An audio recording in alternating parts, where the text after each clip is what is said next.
Hello student, welcome back to Vishal Sir Physics in Real Life. Today we are going to discuss about chapter Current Electricity. Subtopic is combination of resistor. You know there are two types of combination, series and parallel combination. So before starting, if you have not subscribed my channel, please subscribe, like, comment and share and click to the bell icon to get the latest notification. If you have not seen my previous video of series combination of resistor, you can see it through the link given in the description box. So the topic which we are going to discuss today is common for both 10th and 12th class. So let us start. What is parallel combination? Now before we start derivation part of parallel combination, let us discuss some activity. Suppose this is one resistor. We can suppose this is one resistor. Okay. Now this is another. This is suppose R1. This is your R2 and this is your R3. Now these three resistors we want to connect in parallel combination. Now how we connect? Remember that this positive terminal means red is act as a positive terminal and black is act as a negative terminal in this case. Okay. Now we have to connect in parallel combination. These three resistors. How we connect in parallel combination? There is simple concept, all red terminals on one side and all black terminal on other side. Okay, means we want to connect this like this. When all three red terminals are connected to each other, at the same time all black terminal connected to each other, then this type of combination is called parallel combination. There is a formation of loop. Observe here, there is a formation of loop. Okay, so in the same way, if you consider resistor, these are the resistor, they are called as carbon resistor. Suppose this is R1, this is R2 and this is R3. We want to connect them in parallel combination. Let us start and connect them in parallel combination. First we consider R1 and R2 suppose. Now these two resistors are set to in parallel combination when they form the loop. Suppose we connect like this, only one terminal should be connected, other is open.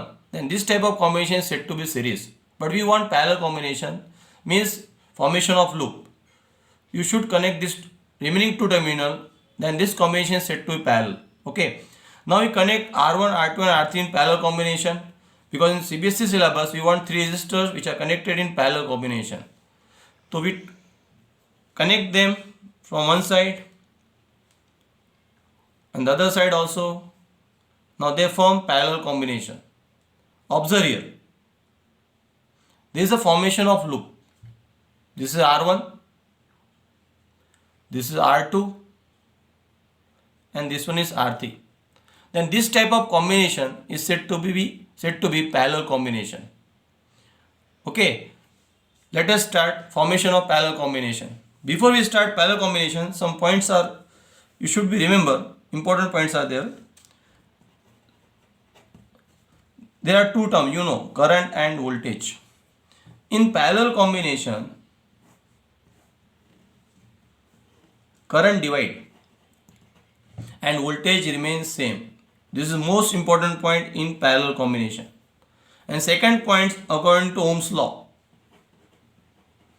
as you know that V is equal to IR. Here current divide. That's why we want current. In series combination, we want voltage. Because in series combination voltage divide, that's why we find their voltage. But here we want current because current divide. That's why we get I should be equal to V by R.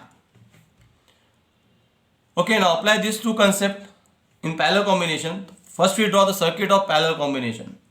Suppose this is the resistance R1. This is the another resistance we call as R2.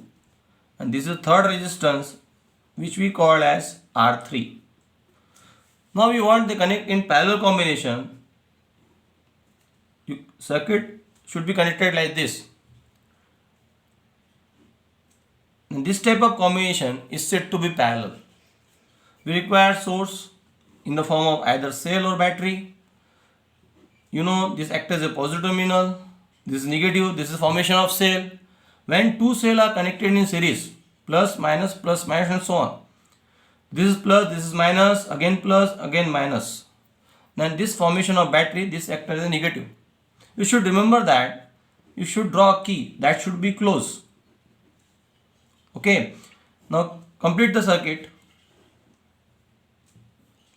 Now as you know that current is always moving from positive terminal of the battery to the negative terminal of the battery. The flow of current is always from positive to negative terminal of the battery. But here we get one point which is called as junction point. That's why there are two laws.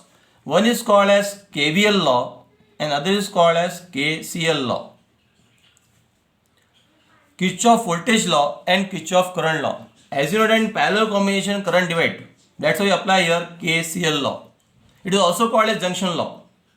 Now total current flowing across this circuit is I. Now this point acts as a junction. Now here we divide into three parts, 1, 2 and 3. Suppose across R1 current flowing is I1. Across R2 it is I2. Across R3 it is I3. Okay. Again here we get I1. Here we get I2. And here we get I3. Again this point is again act as a junction point. Again we get I1 plus I2 plus I3 means I should be equal to I1 plus I2 plus I3. In the same way here also I should be equal to I1 plus I2 plus I3. This is according to KCL law. Let us apply. You know that according to Ohm's law, the voltage drop across R1, the voltage drop across R2 and the voltage drop across R3. With the help of Ohm's law, suppose the total potential applied is capital V. Then the voltage drop across, according to Ohm's law, V is equal to IR. Then voltage drop across R1, that should be equal to, here we get I, because current divide, voltage remains same. So that's why we write I is equal to, what do you write I is equal to? Therefore I is equal to V by R. This is your first equation, I should be equal to V by R. This is another equation from Ohm's law. Now apply for R1.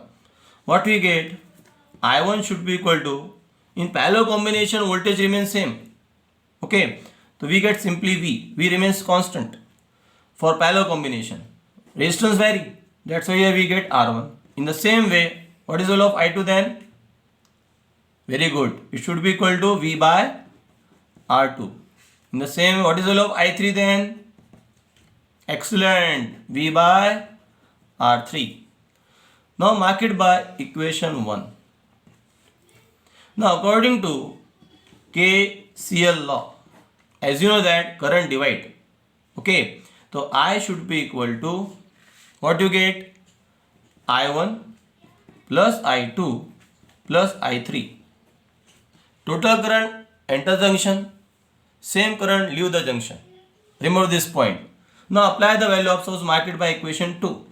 Now by using equation 1, equation 2 implies, you know the value of I, you know the value of I1, you know the value of I2 and you know the value of I3. By using equation 1, equation 2 gives, in place of I, what we get? V by R.